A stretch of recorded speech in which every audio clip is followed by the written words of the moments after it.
ময়নায় BJP নেতা বিজয় কৃষ্ণ ভূঁইয়া হত্যাকাণ্ড মহারাষ্ট্রের পুনে থেকে গ্রেফতার এক অভিযুক্ত। মোহন মণ্ডল নামে অভিযুক্তকে গ্রেফতার এনআইএর 2023 সালের মে মাসে খুন করা হয় বিজয় কৃষ্ণকে।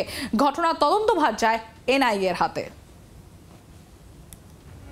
ময়নায় বিজেপি নেতা বিজয় কৃষ্ণ ভূঁইয়া হত্যাকাণ্ড মহারাষ্ট্রের পুনে থেকে গ্রেফতার এক অভিযুক্ত মোহন মণ্ডল নামে অভিযুক্তকে গ্রেফতার এনআইএর 2023 সালের মে মাস খুন করা হয় বিজয় কৃষ্ণকে। ঘটনার তদন্তভার যায় এনআইএর হাতে। বিরোধী দলনেতা শুভেন্দু অধিকারী তিনি কি বলছেন শোনাবো আপনাদের। বাকিদেরও করা উচিত।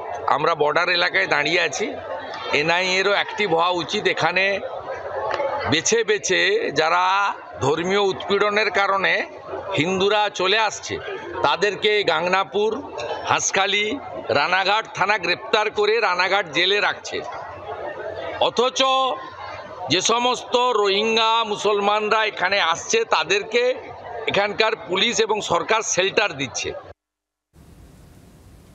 পাল্টা তৃণমূল কংগ্রেস নেতা কুণাল ঘোষ তিনি কি বলছেন শোনাবো আপনাদের।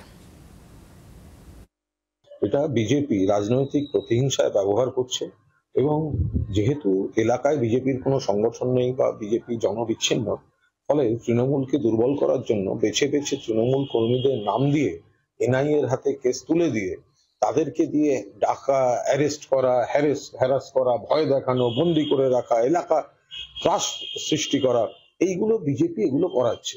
এবার এই যে ধরা পড়লো বা আটকে রাখলো, তার মানেই সে লোকটা খুন করেছে এটা ভাবার কোনো কারণ নেই।